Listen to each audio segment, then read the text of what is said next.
Halo, selamat datang kembali di pembahasan mendalam kita. Pernah nggak sih Anda merasa kayaknya tersedot gitu ya sama kesibukan sehari-hari, terus bikin keputusan karena rasanya penting banget saat ini, tapi beberapa waktu kemudian malah jadi agak nyesel gitu? Atau mungkin Anda tahu persis, ini loh yang seharusnya saya lakukan buat jangka panjang, entah nabung, belajar skill baru, jaga kesehatan, tapi kok ya mulainya itu rasanya, aduh, berat banget. Iya ya. Itu umum banget sih. Kita semua kayaknya pernah ya di posisi itu. Betul. Kita tuh kayak otomatis aja gitu, terpaku pada kacamata saya di sini dan sekarang. Tapi perspektif ini, meskipun default, seringkali malah membatasi kita, ya nggak sih? Iya, bener sekali. Justru itu sering jadi penghambat. Nah, sumber-sumber yang kita bedah kali ini menawarkan cara yang menarik banget buat dapat perspektif lebih jernih, biar bisa bikin keputusan lebih baik. Caranya, dengan sengaja mengambil jarak. Khususnya dengan membayangkan atau nyoba connect gitu sama diri Anda di masa depan. Betul. Jadi kita coba loncat waktu secara mental. Iya. Jadi, yuk kita gali bareng nih teknik-teknik praktisnya. Ini berdasarkan riset dan contoh nyata loh dari materi kita, fokusnya pada gimana kita bisa mainin dimensi waktu ini. Siap nih kita ketemu diri kita di masa depan? Siap? Oke, jadi titik awalnya itu kita perlu paham dulu bedanya dua cara kita melihat diri sendiri. Ada dua mode gitu. Yang pertama itu namanya diri yang terbenam atau immersed self. Ini mode otomatis kita, defaultnya lah. Fokusnya ya cuman saya di sini dan sekarang.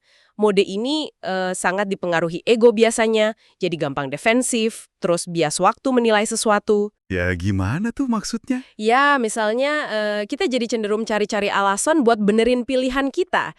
Atau susah banget ngelepasin sesuatu yang udah kita investasikan, entah waktu, uang, atau perasaan. Padahal udah jelas nggak oke lagi. Fokus utamanya jadi lebih ke gimana caranya jaga citra diri sekarang.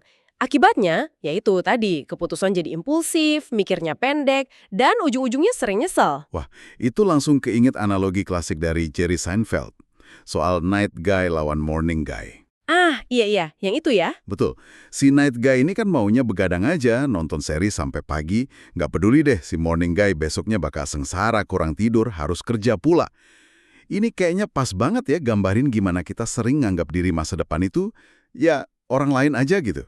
Masalah dia bukan urusan kita sekarang, yang penting seneng sekarang. Persis, itu gambaran yang kena banget. Seolah-olah kita tega aja mengkhianati diri kita di masa depan demi kepuasan sesaat. Nah, kebalikannya nih, ada perspektif diri masa depan atau future self. Perspektif ini bisa kita akses caranya lewat apa yang disebut jarak temporal. Jarak temporal, maksudnya bikin jarak waktu gitu ya? Iya, betul. Menciptakan jarak mental dalam hal waktu. Nah, kalau kita berhasil pakai sudut pandang ini, fokus kita itu geser. Kita jadi lebih nyambung sama nilai-nilai inti kita, values kita. Terus sama tujuan jangka panjang, sama apa sih yang beneran penting buat kita, ideal-ideal kita lah.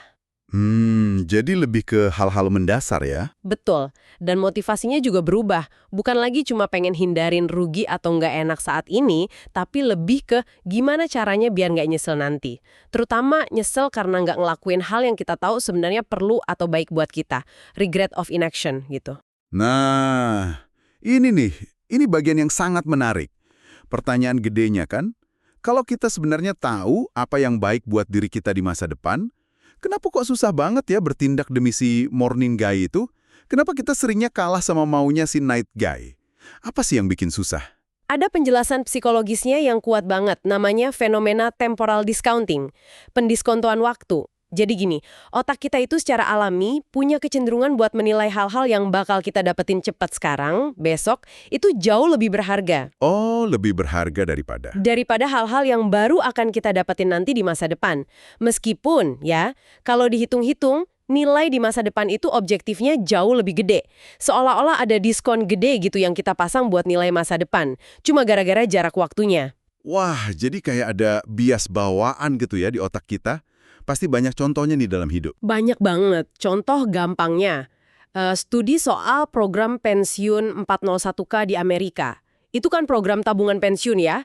Studinya nunjukin orang lebih gampang tergoda sama hadiah kecil, misalnya voucher belanja $10 yang bisa didapat sekarang. Dibandingin insentif pensiun yang lebih gede tapi nanti ya. Betul.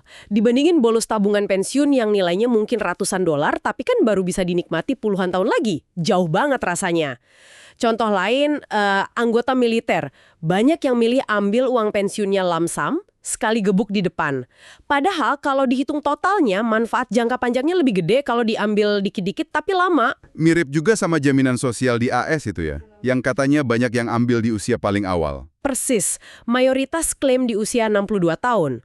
Padahal kalau mau nunggu beberapa tahun lagi, manfaat tambahannya bisa signifikan banget. Rata-rata bisa 182 ribu dolar lebih gede loh seumur hidup. Wow, gede banget bedanya. Gede. Tapi kenapa begitu? Ya karena kita kejebak sama yang namanya praktikalitas jangka pendek.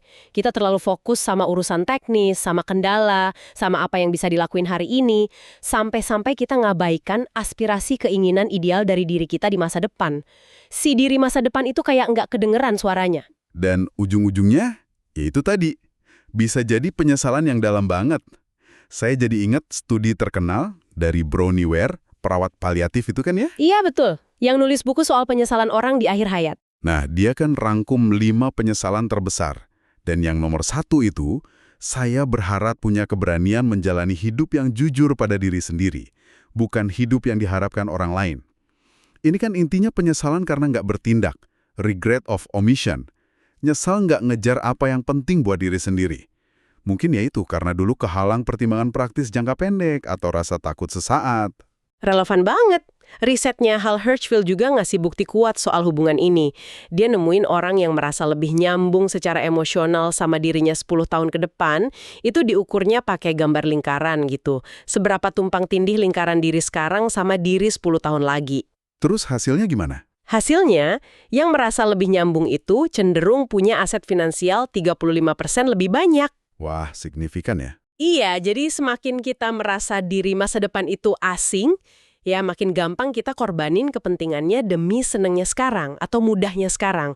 Ini juga ngejelasin soal prokrastinasi, nunda-nunda kerjaan, kayak yang dibahas Dan Ariely itu. Ah, iya, prokrastinasi. Itu kan intinya gagal ngontrol diri. Bentuk kurangnya empati kita sama diri masa depan. Kita tunda tugas yang nggak enak karena bebannya kerasa sekarang.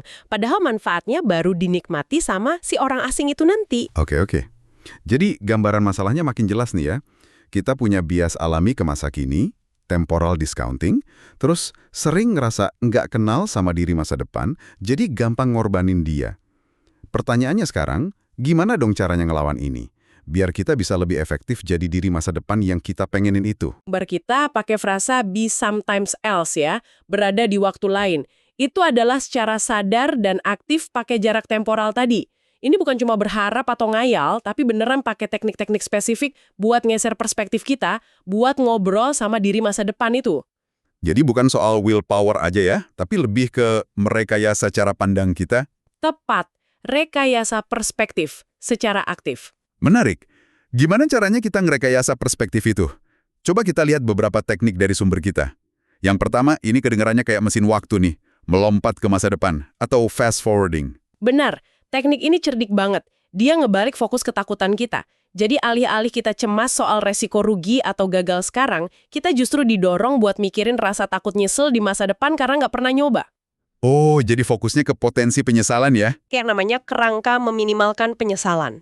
Dia bayangin dirinya umur 80. Terus nanya, gue bakal nyesel nggak ya nggak nyoba ide gila ini? Dan jawabannya jelas banget ya buat dia. Jelas banget. Dia bakal jauh lebih nyesal kalau nggak nyoba sama sekali.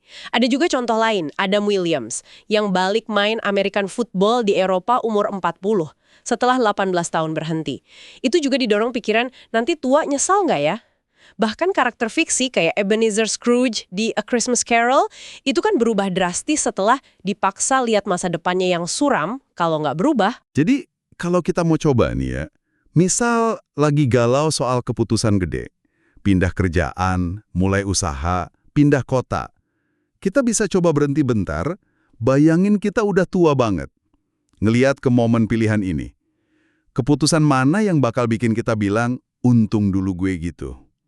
Dan mana yang paling mungkin bikin kita ngomong, coba aja dulu gue berani? Jawabannya mungkin di situ ya. Tepat.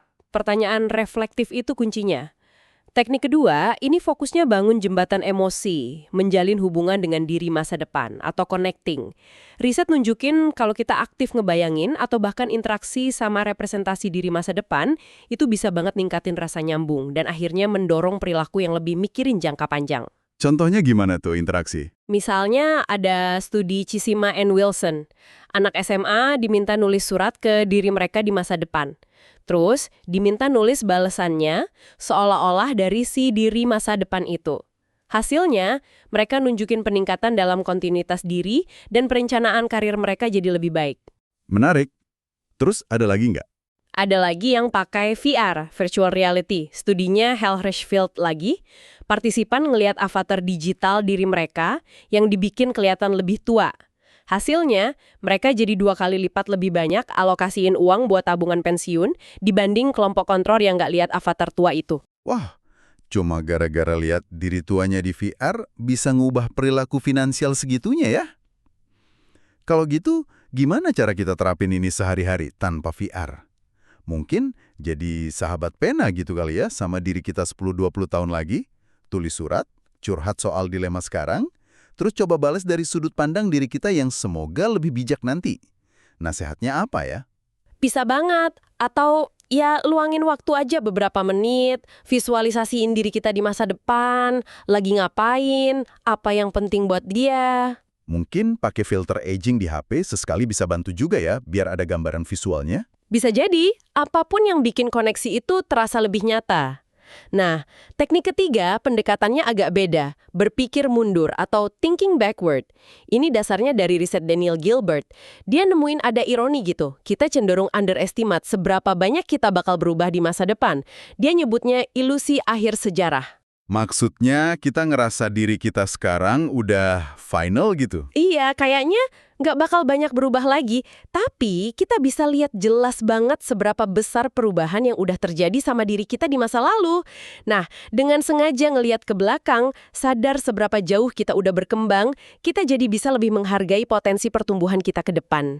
Jadi ngelihat ke belakang malah bantu kita buat maju ya? Unik juga.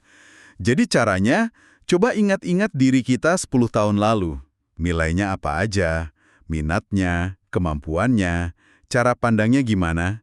Terus bandingin sama sekarang. Udah sejauh apa bedanya?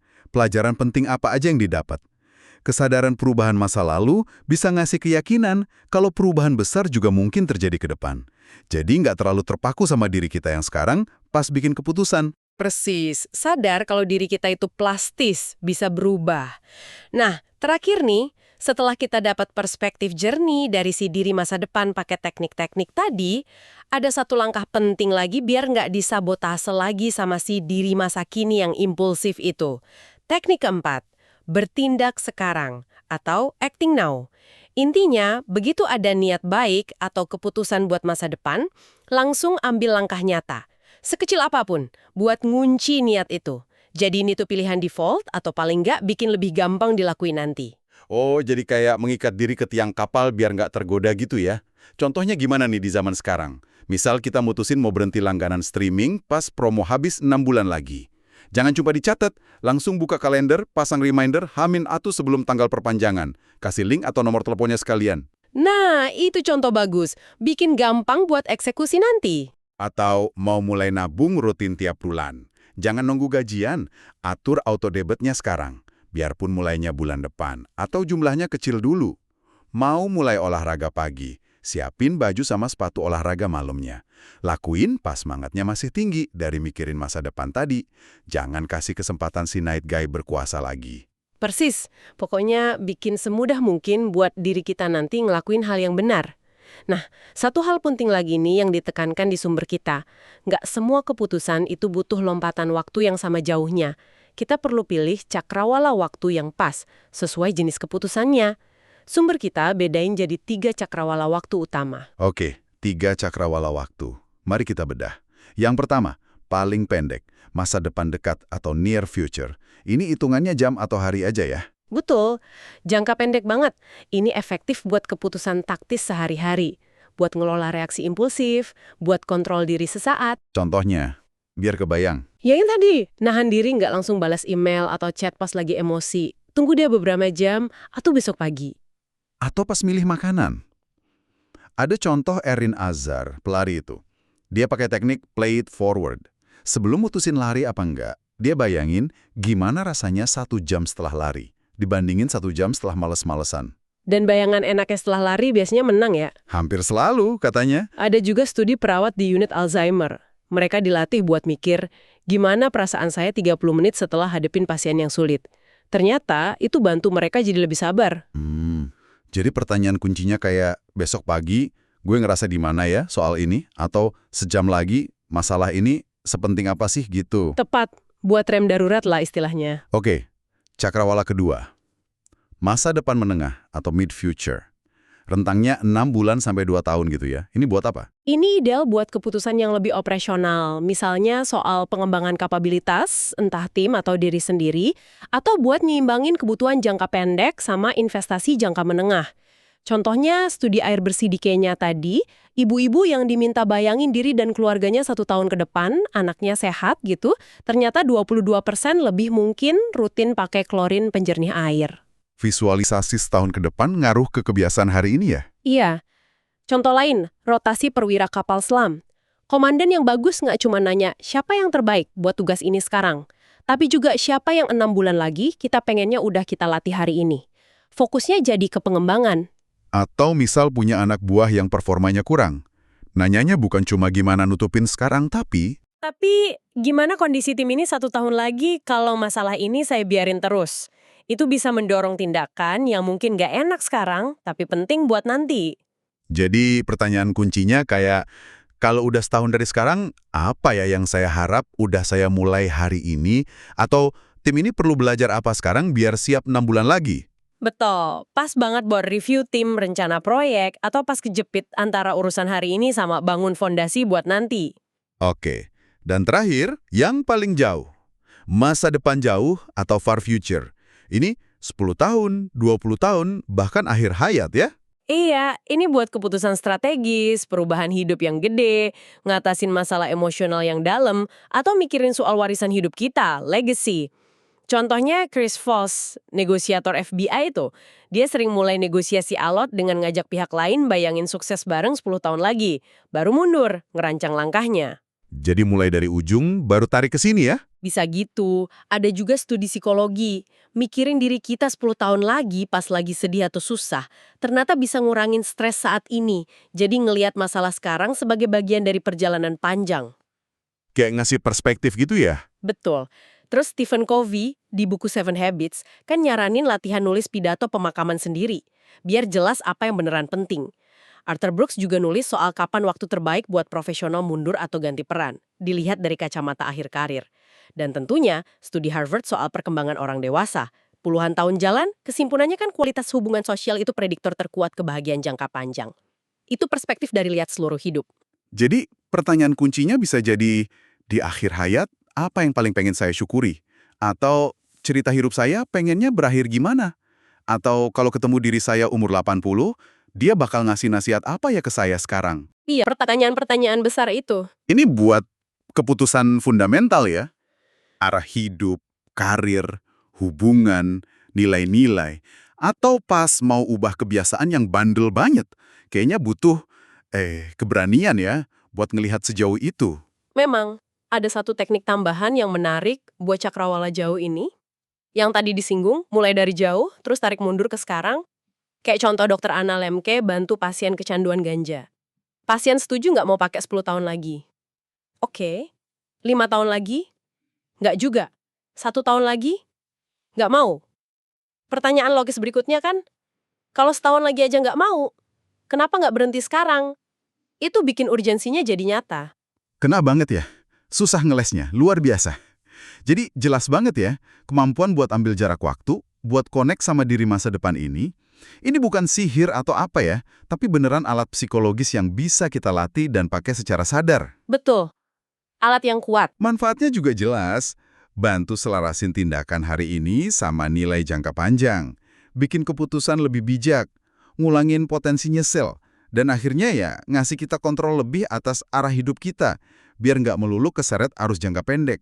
Jadi apa artinya ini semua buat Anda yang dengerin? Gimana nih caranya Anda bisa mulai ngobrol sama diri Anda di masa depan? Mungkin ada satu pertanyaan terakhir yang bisa Anda bawa pulang buat direnungin. Kita kan sering ya mikir, apa ya yang bakal gue ubah kalau bisa balik ke masa lalu? Tapi mungkin pertanyaan yang lebih berguna yang bisa kita tanya ke diri sendiri sesekali adalah, kalau diri Anda 10 atau 20 tahun dari sekarang bisa ngirim satu pesan singkat aja, satu kalimat, buat Anda hari ini. Kira-kira pesan apa ya yang bakal dia kirim? Pertanyaan yang dalam banget itu buat direnungkan. Terima kasih banyak sudah menyimak pembahasan mendalam kita kali ini. Semoga obrolan ini ngasih Anda perspektif baru ya buat navigasi keputusan-keputusan ke depan. Sampai jumpa lagi.